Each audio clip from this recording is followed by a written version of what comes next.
Richard Jeffrey Newman is the author of 2 poetry books for my son, A Kind of Prayer and The Silence of Men, as well as the translation, The Teller of Tales, Stories from... I'm going to mess this up. What is it? Okay, good. Y'all, we can repeat it if you want to hear it up here, okay? Here he is, Richard Jeffrey Newman. Thank you. It's the Teller of Tales, Stories from Ferdowsi's Shahnameh. It's the Iranian, sometimes called the Iranian national epic. So I want to thank Bruce for inviting me. This is my first time here. I'm going to read you 3 poems that I think each are, in their own way, a comment on what's coming after January 20th. The first one is called My Son's Theology. Shahab asks if I believe in God. I tell him no. He doesn't ask me why. Instead, he tells me God is a dust speck floating on the wind, watching and waving, though we can't see him.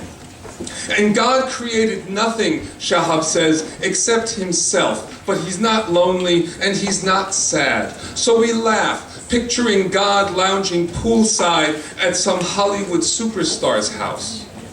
We don't discuss God's gender. Cool, drink in hand, when I ask, it's orange juice, of course. God's wearing precisely the gunmetal blue sunglasses Shahab convinced us just last week to buy him for the beach.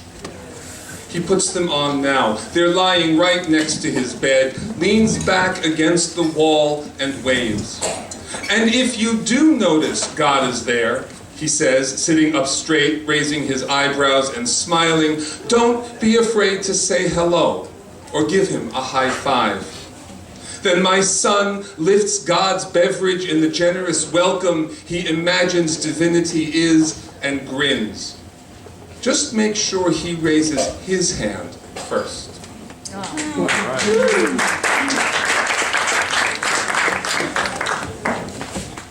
My son asks me to make a poem from his dream.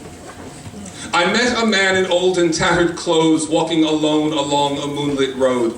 His face was black, his beard gray, his load the years that bent his back, the heavy blows of time's hard hammer. His right hand gripped a wooden staff, his left, there was no left. The stump below his elbow, the scars he'd been whipped, marked him as a thief, and I wondered what theft so old and thin a man could possibly commit to deserve such torture.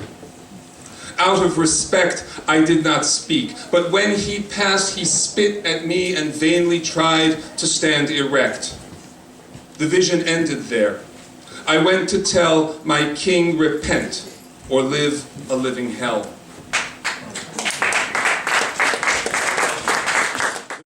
Thank you so very much.